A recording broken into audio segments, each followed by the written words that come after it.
Lideramos el camino de la opinión pública y buscamos que la cultura del debate alcance consensos y soluciones a los problemas de nuestro país.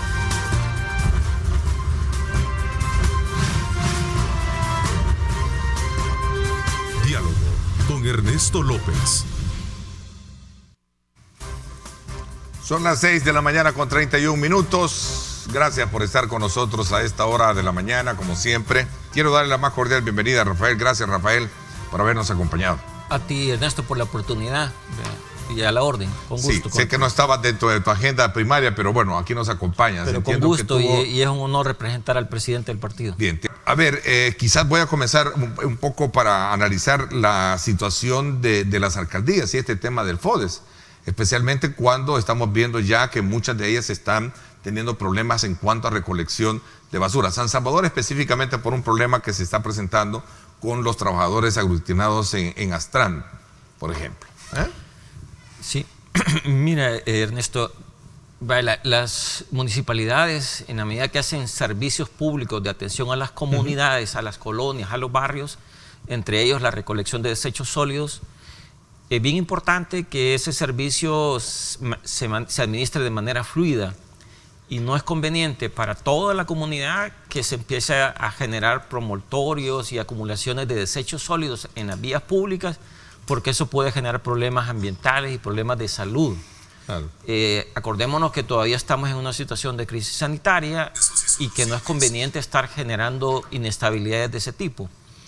Ahora, se ha conocido también que el sindicato que se administra por medio de Astrán está haciendo algunas acciones de tipo violenta, incluso lindando ahí con temas ilegales, que yo creo que por el bien de las comunidades y por el bien de la población sería bueno que se resuelva y que las autoridades, entre ellas la policía, facilite que ese movimiento de los transportes de carga de desechos sólidos tenga un manejo fluido y no esté enfrentando obstáculos de esa naturaleza. Parece ser que el problema se genera por el bloqueo que se está haciendo. Sí, pero en el fondo, Neto, uno debe preocuparse porque las comunidades tengan el servicio, que la población que no tiene nada que ver con estos problemas de los políticos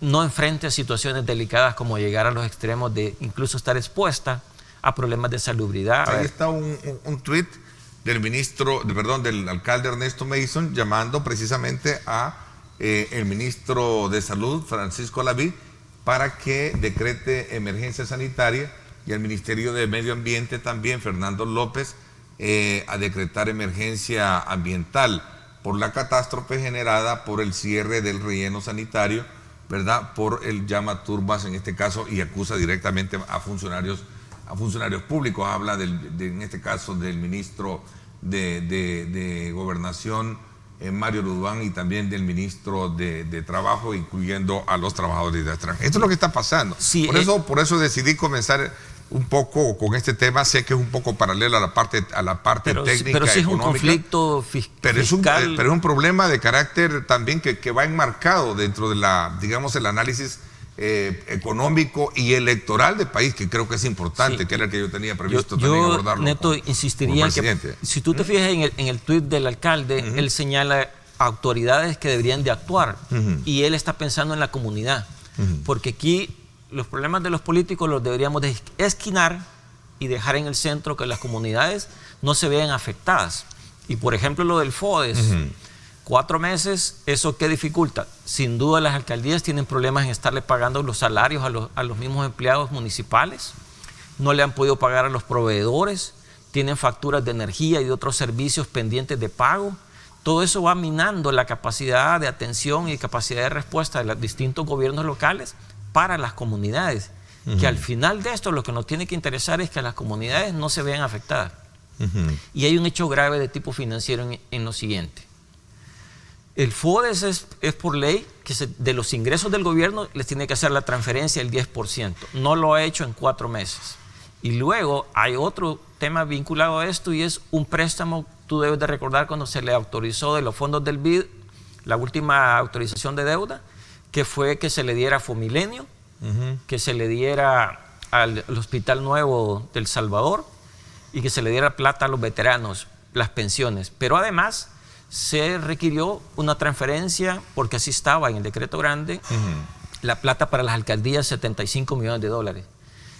Ya a las otras Fomilenios, veteranos, al Hospital de Salvador ya se les hizo la transferencia. Al único que no se le ha hecho la transferencia es a los gobiernos municipales. Entonces significa de que en todo caso la plata está, lo que hay es simplemente no la quieren transferir por razones políticas, para ver mal a los alcaldes. Cuando neto, un gobierno municipal, después de 3 años, la población ya vio qué tipo de gobierno es, si resuelve, si trabaja bien, si no trabaja bien, y ya la gente, su decisión de voto a estas alturas, ya lo tiene calificado a la gestión como buena, mala o más o menos.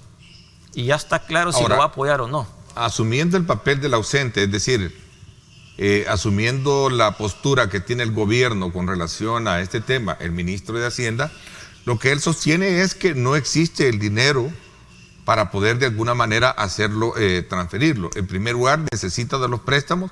En segundo lugar, necesita de una recaudación, incluyendo esto, tiene que ver mucho con el pago de los salarios de los trabajadores. Es otro de los 2 elementos con los cuales ellos se están planteando. Decían recientemente que por qué solo se aprobaron, por ejemplo, los 197 millones de dólares y 75 millones, creo, en 3 partes, creo, ¿no? Yo te agradezco por tratar de poner el contraste de argumentos, porque eso me permite confrontar los argumentos. De eso se trata el programa, ¿verdad? Y ahí, eso nos hace ver más el equilibrio de que debe de haber. Perfecto, Neto. Entonces yo te diría lo siguiente. Vámonos primero con el argumento de que no hay dinero, pero ojo, aquí estamos hablando de un préstamo del BID que sí tiene el dinero y que además llevaba 4 rubros: Fomilenios, veteranos, el Hospital de Salvador y las alcaldías. Entonces, ¿por qué si le das la transferencia a 3 y a uno le decís que no, cuando el dinero existe? Ahí ya no es un tema de dinero, es un tema de que por razones políticas querés ver mal a los gobiernos municipales que no le ayuden a las comunidades. A quien estás perjudicando al final de la cadena es a las comunidades, a los barrios, a las colonias, que no les llegan los servicios públicos ni las obras. Ahora, vámonos al argumento de que no hay dinero para las alcaldías, o sea, para el FODES. Ahí el tema es el siguiente, que vamos a agarrar de una vez la colita de los salarios de la Asamblea Legislativa, que es igual al argumento de que no hay dinero.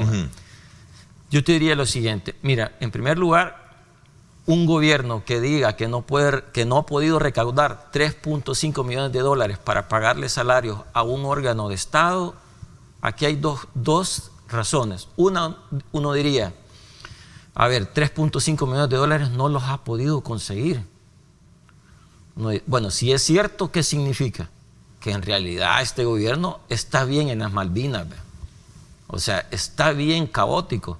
Si han pasado 15 días, porque esa es más o menos la fecha de atraso de ese pago de salarios, si en 15 días no ha podido recoger 3.5 millones de dólares, ¿cómo va a cubrir los gastos del mes, que son más de 500 millones de dólares del gobierno central? ¿Qué mensaje le manda al mundo de que no puede levantar 3.5 millones de dólares de recaudación? Yo creo que ellos no están midiendo el mensaje que le están mandando a los inversionistas. Si tú dices, mire, no puedo pagar una facturita de 3.5 millones de dólares, ¿y cómo me va a pagar el vencimiento de deuda, por ejemplo, de febrero o marzo, de 645 millones de dólares que le compraron los bancos? ¿De dónde se va a sacar 645 millones de dólares que los bancos les compraron en CETES hace un par de semanas, si no pueden ni pagar 3.5 millones de dólares? ¿No es entendible el hecho de utilizar recursos para poder atender la pandemia del COVID-19 que golpeó fuertemente al país? Neto, como en algún momento me lo planteaba el ministro. Neto, eso es correcto. Todos los países del mundo salieron en esta crisis a buscar fondos para atender la pandemia. Esa estrategia era correcta. Tan correcta era de que la Asamblea le facilitó primero 2.000 y después otros 1.000 millones de dólares. Pero no era un dinero que ahí estaba, era de salir tras ello. Era de salir a buscarlo. Se le autorizó en medio justamente, de una crisis. Se le autorizó justamente una chequera de hasta 2.000 millones de dólares. Detrás de todo esto, el gobierno denuncia, cuestiona la actitud de la Asamblea Legislativa de no facilitarle los préstamos para tratar la manera de sacarle el balance a lo que tú estás planteando. Va, Ernesto, ese fue un argumento. Incluso llegaron a decir que no tenían ni un centavo partido por la mitad. cuando te he expresado y además lo llegó a decir el presidente del Banco Central, Nicolás Martínez, que es un economista muy destacado, muy profesional, yo le conozco. Trabajó por más de 20 años en el Banco Central, tiene maestría, estudió en Estados Unidos, estudió en Chile, es un buen técnico. Y él llegó a explicar los números y entre otras cosas dijo que el gobierno hasta agosto había recibido más de 3.200 millones de dólares solo en flujos de deuda para el gobierno. O sea, no lo estoy diciendo yo, lo dijo el presidente del Banco Central, que sí habían recibido más de 3.200 millones de dólares de deuda.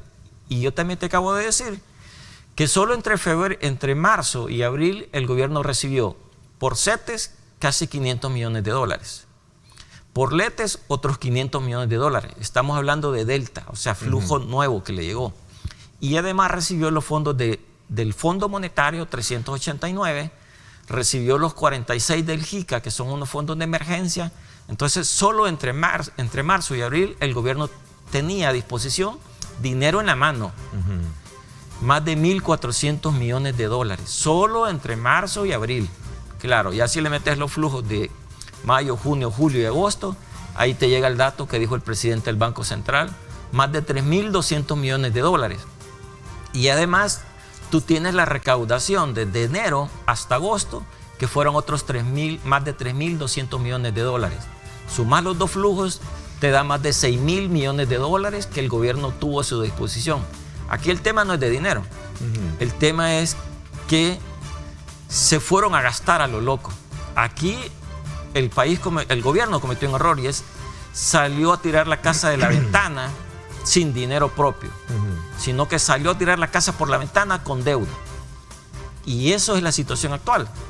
Tanto así que la deuda del país pasó de más o menos 70 puntos a este año 20 a 92%. Pero esa tendencia siempre ha sido histórica. La creciente de deuda en nuestro país no es de hoy. No es de disminuir el tema por lo siguiente. Vaya, 70% en el año 2009, que terminó el gobierno de Arena, la deuda quedó en 52%. Quiere decir que el FMLN en 10 años le metió 20 puntos. Y el gobierno de Nuevas Ideas de Nayib y Gana le metieron 20 puntos en un año. Y el 21, con el déficit que están presentando, lo van a hacer llegar a 100%. Recordemos que tuvimos de lo que hemos estado hablando, la pandemia del COVID, sí, que en aquel entonces eran terremotos. Pero no, Neto, no te confundas con lo siguiente.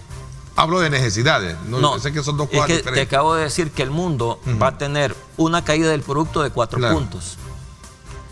Y que nosotros vamos a caer 8 puntos por la forma como la gestionamos. Y que la deuda de América Latina no va a crecer tanto como nosotros las hemos hecho crecer. Las gestiones de cada gobierno, y no te tienes que ir muy lejos, revisa cómo está la situación en Costa Rica, cómo está en Guatemala, cómo está en Honduras. Nadie ha hecho el desorden ni fiscal ni de crecimiento como lo hemos hecho nosotros. Tiene que ver con decisiones que se tomó del gobierno.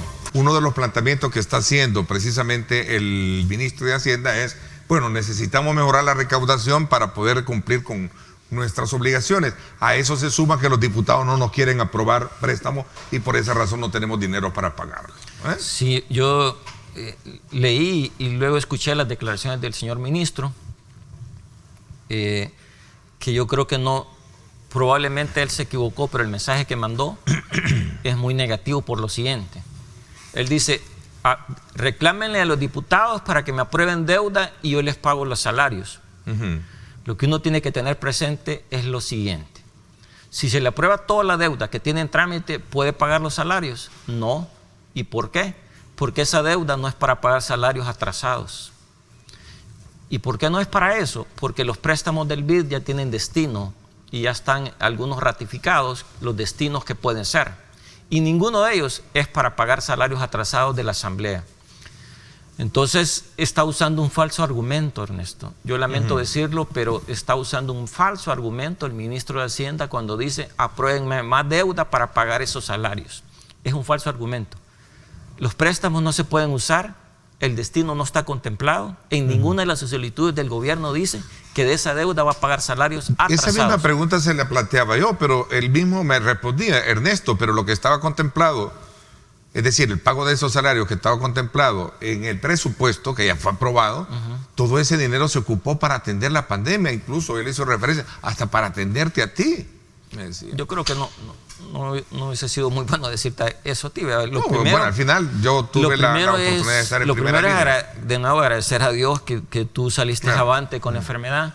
Qué bueno, ¿verdad? Pero, de nuevo, el argumento de decir que de un préstamo que está en trámite tú vas a pagar los salarios, eso no es cierto. Otra cosa es que la recaudación se cayó. Sí, la recaudación se cayó, pero no te dice por qué. Porque el gobierno cerró las empresas por más de 5 meses. Y eso fue lo que hizo que no hubo actividad económica. Mira esto, Ernesto, si me ayuda el amigo. La actividad económica, este es el valor de la actividad económica, más de 27,000 del año 19. Este es menos 7% está en la política de presupuesto del año 21. Estaríamos llegando como 25,000. El siguiente año ellos proyectan que va a crecer 4,3%, pero ese nivel se queda muy por debajo del que teníamos en el año 19. Este es el verdadero problema, esta caída de valor que fue por cerrar las empresas. De nuevo, ¿tenía sentido cerrarlas? Sí, para prepararte, pero aquí se pusieron a hacer una preparación permanente, cuando en otras partes del mundo en 2 semanas, en 3 semanas, en 4 semanas estaban construidos hospitales equipados y de todo, claro, temporales. Pero aquí están construyendo un hospital que ni está terminado. Ese es el verdadero problema, que tomamos la cuarentena como estrategia única y no como un tema de preparación. Entonces, esta caída es la caída que explica la baja de recaudación, pero es decisión del gobierno haber cerrado por 5 meses la actividad económica para obtener los mismos resultados de la media del mundo. Detrás de todo esto, a tu criterio, lo que hay es una posición caprichosa por parte del ministro de Hacienda. Te hago esta alusión a la que también está haciendo el presidente del Congreso en otro medio, cuando dice textualmente decir que no hay ingresos cuando en realidad sí existen. Esto más parece una actitud de carácter caprichosa, lo dice Mario Ponce. Yo no quisiera calificar con el término ese, sino que yo diría lo siguiente, Ernesto. La Corte de Cuentas que haga su trabajo, que vaya a hacer la auditoría y determine si existen o no recursos para pagar 3 milloncitos de dólares. Porque de nuevo, si no existen ese dinero, qué mal por el país, vea, porque ¿cómo vas a pagar la factura de febrero de los CETES de 645 millones de dólares? Si no puedes pagar ni 3 millones de dólares de salario. Y así te puedo mencionar otro montón de servicios. Hay contratos que tiene el gobierno con constructores, con empresas, proveedores, que el mismo gobierno ha dicho que no los ha podido pagar desde el año pasado, Ernesto.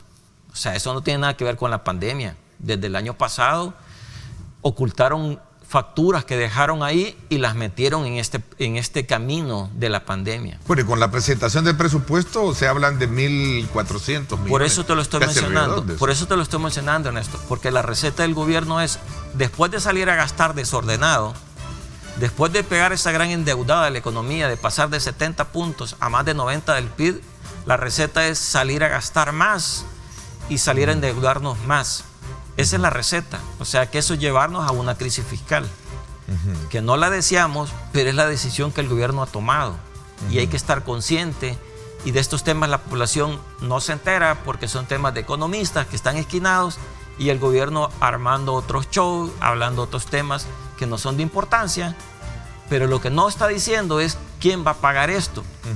Esa mayor deuda lo va a pagar la población con menos servicios y con la calidad de los servicios deteriorada, y lo peor, van a tener que hacer algún ajuste de impuestos en algún momento. Esto no se resuelve, Neto. Mira, hay estimaciones que ha hecho FUSADES, que este problema que hay de construido de mayor deuda, del déficit que hablábamos de 11 puntos, y ponerlo a 8 el otro año, no lo resolves ni creciendo al 5%. Y por eso plantea el caso el director económico de ANEP, que viene un proceso de recesión económica temprano, ¿cómo nos va a impactar? Es que ¿Qué significa eso? La recesión es esto, Neto, la caída del producto. Por eso te decía. La caída del producto es la recesión, exacto, es el desempleo. ¿Eso nos va a venir a golpear más? Digamos que ya la estamos viviendo. Técnicamente los economistas te dicen que hay recesión cuando tú tienes 2 trimestres con crecimiento negativo. O sea que la economía está cayendo. El segundo trimestre, el Banco Central ha dicho que caímos 19%. El tercer trimestre, como fue el arranque de la apertura de la economía, va a agarrar meses de baja y va a agarrar meses con mejora, pero aún así va a seguir cayendo respecto del tercer trimestre del año pasado. Entonces, ya nosotros, no hay cifras oficiales del tercer trimestre, pero estamos claros que del negativo 19 probablemente nos vamos a quedar a un negativo de menos 10. Entonces vamos a tener ahí confirmada la recesión, pero de hecho ya estamos en recesión. De eso se trata, arrancar el día lunes con una gran sonrisa, con mucho optimismo a pesar de cualquier adversidad que se le presente. Recuerde, los salvadoreños somos resilientes, vamos a levantarnos aún en cuanto a las condiciones en las que nos encontremos. Esta mañana quiero darle la más cordial bienvenida al nuevo presidente de la Asociación Nacional de Acueductos y Alcantarillados, ANDA, al doctor Rubén Alemán. Gracias por acompañarnos, bienvenido, gracias por estar con nosotros. No, gracias Ernesto por la oportunidad de comunicarme contigo y de comunicarme con todos los salvadoreños en este inicio de semana. En el país, la captación de agua, nosotros no captamos agua teniendo un invierno copioso, ¿verdad? Y toda esa agua la desperdiciamos. Mira, hay zonas, por ejemplo, en el occidente del país, donde se arman ríos que ya vienen filtrados por todas las áreas verdes, si quieres verlo desde el punto de vista de los cultivos. Y cuando tú vienes a ver el agua, es un agua que sé que no está potabilizada, no está 100% digamos libre de contaminación, pero es un agua que la puedes tratar. Mira, total. Existen, y se desperdicia. Existen, empecemos por los estudios. La ANDA está llena de estudios y está llena de diagnósticos, etcétera, etcétera. Aquí viene el reto. ¿Cómo vamos a cruzar un informe hidrogeológico hecho por los suizos COSUDE 2008 con un sistema de información hídrica del Ministerio de Medio Ambiente? Ya hablamos con el ministro, vamos a cruzar datos que nos permitan revelar dónde hay agua en cantidad y en calidad, que es muy importante. Captación de aguas lluvias, por supuesto, esa es una apuesta y va a ser liderada por el ministro López también, donde vamos a trabajar juntos. Aquí se trata de hacer ese match, hacer esa identificación de esos estudios que han costado plata, que han sido auspiciados por la cooperación y que nos puedan servir a nosotros para dar factibilidades. No solo, y otra vez recalco, no solo en cantidad, sino que en calidad. Ese pozo donde estoy abriendo está bueno, hay suficiente agua, porque me puede salir agua, pero me puede salir nada más 16, 15 litros por segundo y eso realmente no me va a dar ese radio que yo necesito. Eso es lo que estamos haciendo hoy por hoy. Y precisamente hablábamos quizás de una parte que podría sonar a ser bastante idealista, ¿verdad? Que en el país llueve mucho, se desperdicia mucho el agua y algo que también es importante es que por muchos años también quizás nos está pasando la factura, claro, ¿verdad? El no haber previsto cuánto pudiésemos obras haber hecho para poder captar agua de la cual se desperdicia hoy en día. Mira, aquí otra vez el cambio climático es real. Es real. Tenés eventos extremos, sequías, inundaciones, llueve en el país, tenés el problema de los mantos acuíferos, cómo el hombre interfiere y rompe ese ciclo hidrológico. Eso se lo enseñaba a mis estudiantes muchos años atrás y era pregunta de examen. Sí. Pero aquí se trata de aplicar, como te dije al principio, innovación, tecnología y desarrollo. Aquí tenemos que trabajar y vamos a trabajar articuladamente con el Ministerio de Obras Públicas y con el Ministerio de Ambiente para buscar esas alternativas viables de bajo costo por gravedad que puedan sumar. Y antes que se me olvide, para cerrar el caso de las pavas, a partir de esta semana estamos contratando a un técnico profesional número 1, me lo robé de una institución, para que sea el campeón de las pavas y sacar todo eso adelante. Entonces, designarlo así, va. Sí, entregame bienvenido, este es su paquete. No te salgas a otra área, aquí te quiero. Exacto, ¿no? Exacto. Y perfil académico top. Okay. O sea, perfil, entonces qué bueno. Entonces, son metodologías de trabajo diferentes, ¿no? Mira, yo vengo, y un buen punto, yo vengo de trabajar de una metodología USAID por 13 años, con una sistematización alemana, bueno, en la universidad. Entonces, estoy tratando de unir esas dos variables e implementar ese método de trabajo con mis colaboradores, con mis empleados. Por supuesto que yo no voy a cambiar la cultura de trabajo de la noche a la mañana, pero el liderazgo tiene que venir desde la presidencia y desde todos mis gerentes y todos mis puestos de confianza. Y déjame decirte que si yo estoy corriendo a 3.000 revoluciones por minuto, ellos están corriendo a 8.000 revoluciones por minuto, y así nos vamos a ir. Solo tenemos 11 días de estar a cargo, y ha sido algo intenso, pero ahí vamos con todo lo que hay que hacer, Ernesto. Te hacía la pregunta sobre cómo resolver el conflicto de la Santa Eduviges, donde hay un enfrentamiento ahí precisamente por el tema del agua. Que esto de alguna manera me hace pensar a lo que en un día los especialistas dijeron: el agua va a ser un día tema de guerras, ¿eh? Total, yo me acuerdo hace 5 o 6 años que alguien dijo: en un futuro vamos a tener guerras, pero guerras por agua. En el caso de Santa Eduviges, yo he leído twitters, deberían al presidente informarle. Señores, estoy informado y estoy analizando qué es lo que está pasando en la colonia Santa Eduviges. Esta semana yo he convocado a ambas partes a dialogar. Por supuesto, tengo que hacer un análisis técnico y legal de la situación y buscar una solución. El agua es un bien común, el agua es vida. Aquí no podemos estarnos peleando por un servicio que es de toda la población.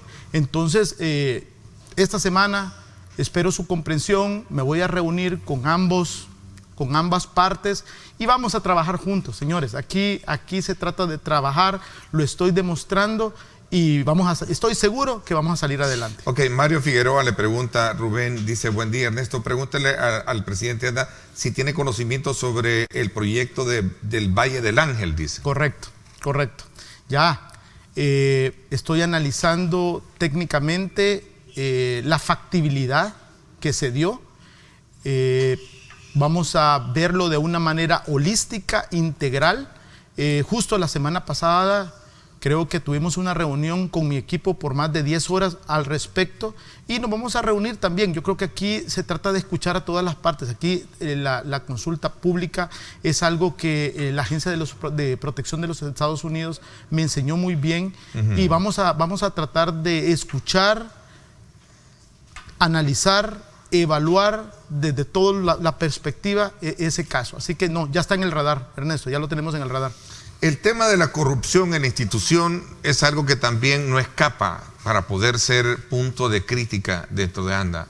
¿Cómo piensan lidiar con ello? Mira, eso, estamos hablando 20, 30 años. Sé que vienes de una institución donde eso es pecado, ¿no? Claro. O sea, el caso de los USAID tiene como bandera el tema de la transparencia y de la lucha contra la corrupción, ¿no? Y aquí quiero ser transparente con todo el pueblo salvadoreño. La corrupción será intolerable bajo esta administración. Y ese es uno de mis principios cristianos como familia, que me lo han enseñado mis padres desde el día cero. Y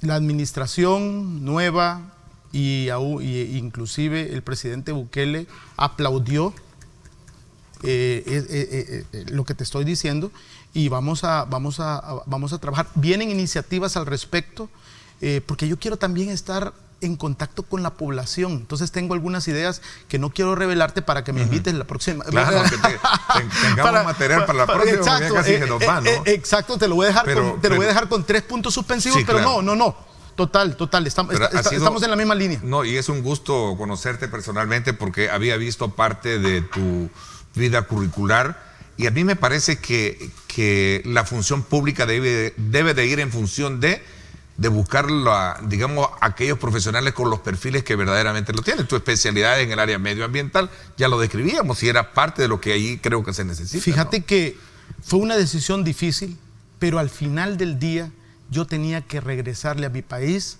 lo que la vida me ha dado. Y qué mejor manera de hacerlo que trabajar para la Administración Nacional de Acueductos y Alcantarillados como su presidente y liderar ese cambio, transformar esa institución y darle ese salto de calidad que todos lo necesitamos. Me dicen que le pongas atención al tema de Quintas Doradas residencial en el sector ya lo tengo en el radar. Los planes de renderos, ya lo tengo en el radar también. Claudia Hernández, de que nos haga el favor. No, Claudia, lo tenemos en el radar. Porque, bueno, y así serán muchos lugares. No, sí. O sea, como te digo, son 11 días, ahí vamos. Pero aunque yo no les conteste personalmente, leo todos sus comentarios en las diferentes redes sociales. Vamos también a establecer un mecanismo de consulta y de respuesta a esas inquietudes y a esas quejas fundamentales de la población. Yo siempre les he dicho también, y les sugiero al equipo de comunicaciones de cada funcionario, que ingresen a nuestras cuentas, para que también ahí puedan responderle, porque yo creo que es importante la comunicación sobre todo. No, y yo creo que estos espacios te permiten estar más de cerca con la población. Tiene que ser, espero que me entiendan, hoy por hoy tiene que ser un trabajo equilibrado entre escritorio y campo. Me gustaría, yo soy hombre de campo, me gustaría ir al campo, pero tengo que ahorita... ordenar un poco el escritorio. Sí, exacto. No sé que voy a dejar material para después. No está previsto contemplar hacer estudios sobre el tema del valor del agua, ¿no? Precio. No. Todavía. No. Deuda, hay una deuda también con CEL también. Sí, ahí todo eso lo tenemos bajo el radar y son las cosas que hay que lidiar con. Sí, son los fuegos que tengo que apagar, pero aquí yo recuerdo un dicho que mis jefes anteriores me decían: aquí tú tienes que dividir para conquistar. No puedo apagar 100 fuegos inmediatamente. Tengo que priorizar. Y hoy por hoy, darle agua a esos sectores que no tienen es mi prioridad y mi compromiso. Interesante, Rubén. Qué gusto haberte conocido. Gracias. Y te deseo lo mejor de la suerte y de una bendición especial para que trabajes por el bien de muchas familias que necesitan ese vital líquido, que es el agua. Muchas gracias, Ernesto, y a todos los televidentes, pasen un muy buen lunes y vamos con todo en la anda. Bien, muchísimas gracias a usted, como repito, por darnos ese privilegio de poder ingresar hasta la intimidad de sus hogares y por ser también una plataforma de opinión periodística de su preferencia. Muchísimas gracias por el grado de credibilidad que nos da y sobre todo también por ese trabajo que desarrollamos cada uno de nosotros en el beneficio de presentarles los diferentes ángulos de los acontecimientos que marcan el pulso en la política, en lo económico y en lo social. Los espero en radio hoy, nuevo horario, 7 de la noche en radio. No se lo pierda, ese interesante debate. Gracias, pásenla bien y como siempre recuerde lo más importante, amar a Dios sobre todas las cosas. Lideramos el camino de la opinión pública y buscamos que la cultura del debate alcance consensos y soluciones a los problemas de nuestro país.